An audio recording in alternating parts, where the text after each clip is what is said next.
Welcome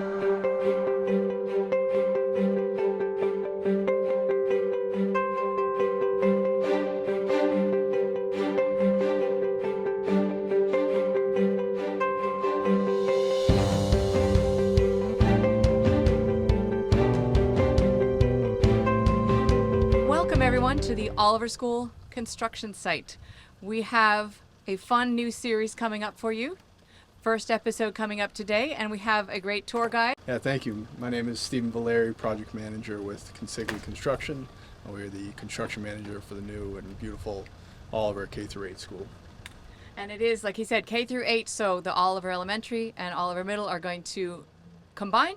Two principals, a whole beautiful school building is coming up for you. So we're going to take you behind the scenes, learn what's happening, see what's already been done, and look forward to the beautiful new changes that are coming up even in the next 9 months, right? Yeah, that's correct. And we're only at this point less than a year away from substantial completion and the opening of the new school. So a lot of exciting things happening today and even more exciting things happening going forward. Before we get the tour, Steve has some fun facts for us. Get your thinking caps on, and we will take it away to start the show with some fun facts. It started work on site where we are now all the way back in January of 2022. So the first question is, how many working days on site have we had so far? So as of today, 727 work days. You'll see the terracotta panels, how many panels on the new building. Just under 2,100 of those terracotta panels on the exterior of the building. Wow, that's really some interesting facts that you brought up about this building. You have more fun facts for us. We're going to be bringing them out each show. For today, can you give us a tour? Yeah, absolutely. Let's check out all the progress happening. Our drone time-lapse footage over the last 2.5 years of construction, all the way back in January of 2022. Started with setting up the laydown area for material storage, temporary fence around the site, and began the abatement and demolition work. The overhead electrical and tel data lines on Oak Street were moved underground, and some other sewer and water utilities were installed. And then around June of 2022, the abatement on the interior of the building took place. And then by midsummer, the demolition of the portion to be demolished, sorted on site and hauled out depending on the type of material. And then in August into the fall of 2022, the prep work for the foundations began. So that started off with the installation of 740 of the rammed aggregate piers, which is a stone pile system that is drilled throughout the footprint of the new building, which reinforces and improves the soil strength.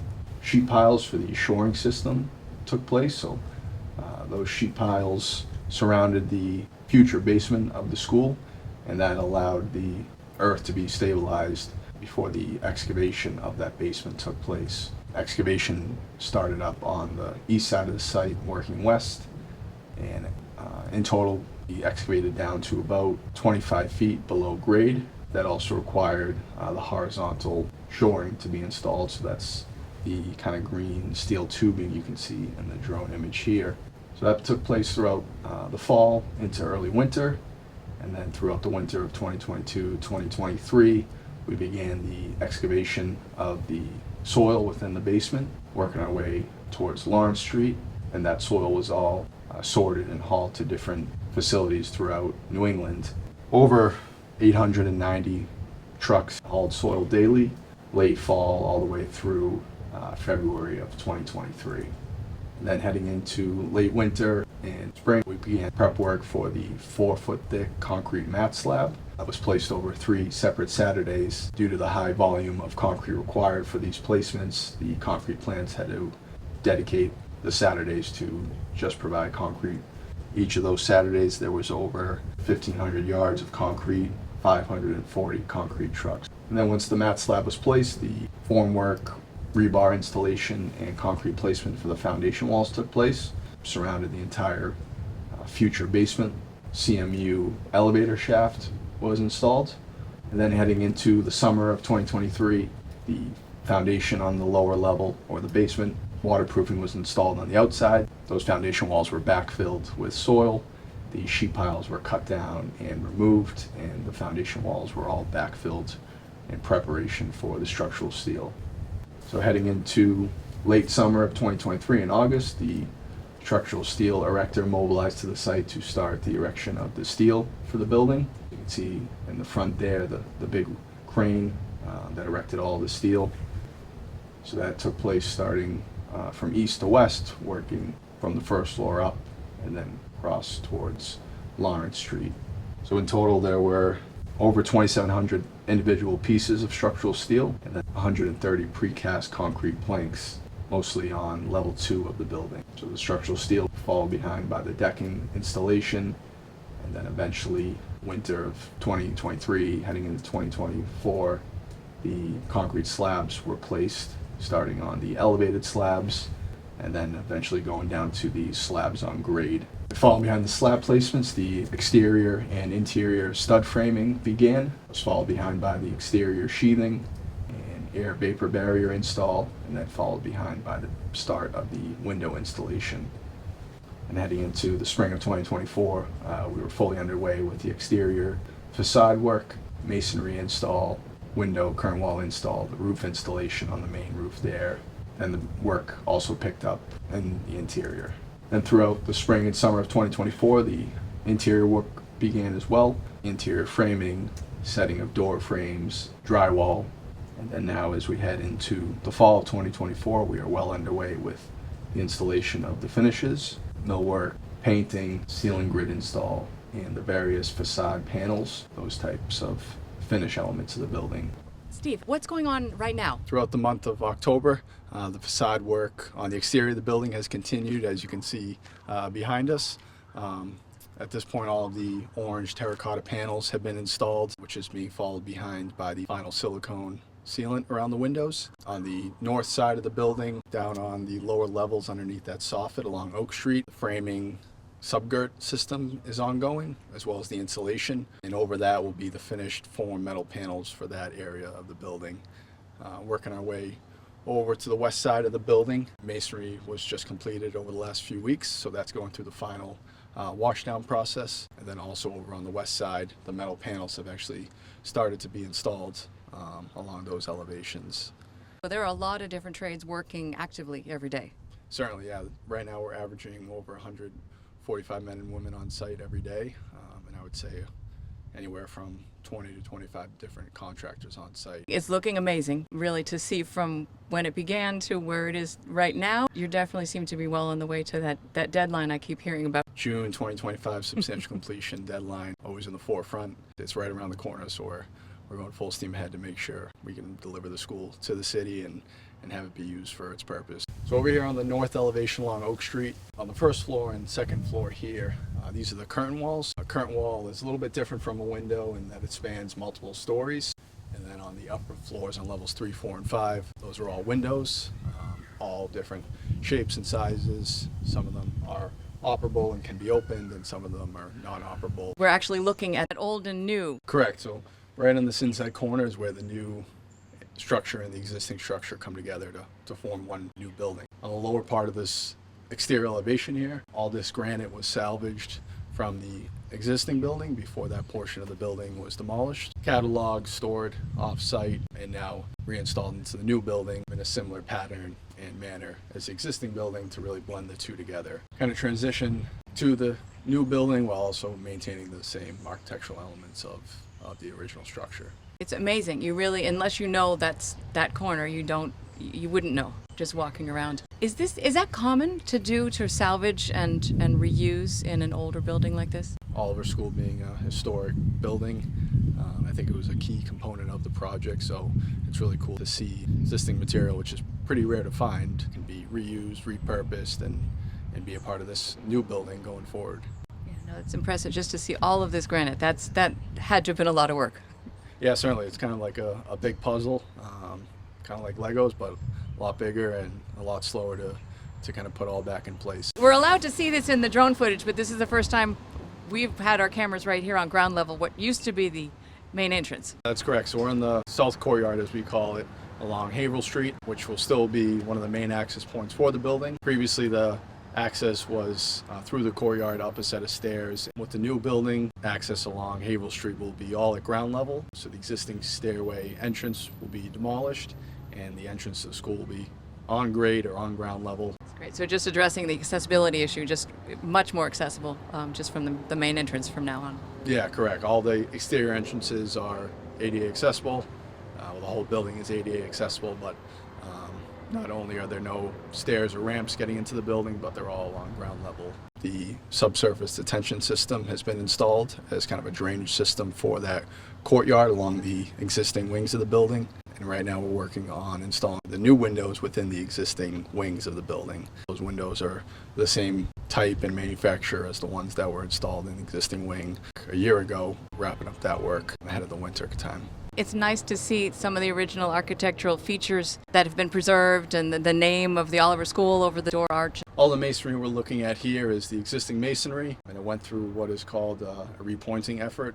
So all the grout in between the bricks was grinded out and repointed with new mortar, then cleaned and washed down to look new again. So you can see that work has been substantially complete within the courtyard itself, and that will again allow it to really blend and transition into the masonry and brick on the new building. It's beautiful. We've snapped our fingers and we're inside. Where are we? We're now in the gymnasium, which is on the lower level of the building. It's one floor that's below grade. Right behind me, as you can see, is the curtain walls that we saw outside.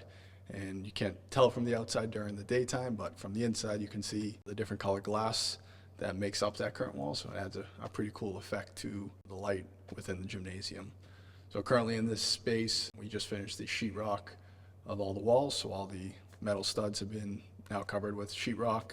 Acoustic insulation has been sprayed on the ceiling above. Allows the acoustics and the sound within the gymnasium to really stay in the gymnasium and not move up into the classrooms above and kind of disrupt those spaces. So now that work is complete, the rest of the overhead MEPs. So MEP, would that be mechanical, electrical? What does that stand for? Yeah, so that's a common acronym in construction, and really it should be called MEP, FP, mechanical for M, electrical, plumbing, and then fire protection, sprinkler, pipes, lighting, and all that stuff that'll now start to take place. So that makes up what we call the MEPs, are the guts of the building. Very important. Very important. Absolutely. We got some lights next to us as well. Those are going to be up pretty high ceilings in here. Some of these lights are actually being installed throughout the week, but this is what they look like up close before they are hung from the steel beams above. So pretty cool to kind of see it before it gets put in place. Mm-hmm.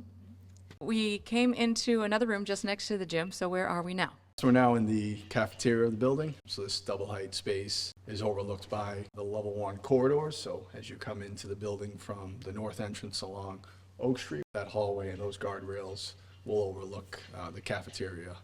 And then on the other side of the cafeteria, across the hallway, are the learning commons stairs, which are really an area for assembly. From the cafeteria, we walked in to where the magic happens and all the nutrition services staff brings out those lunches and breakfasts every day. So this is behind the scenes. Yeah, definitely. So now we're in the kitchen of the new school.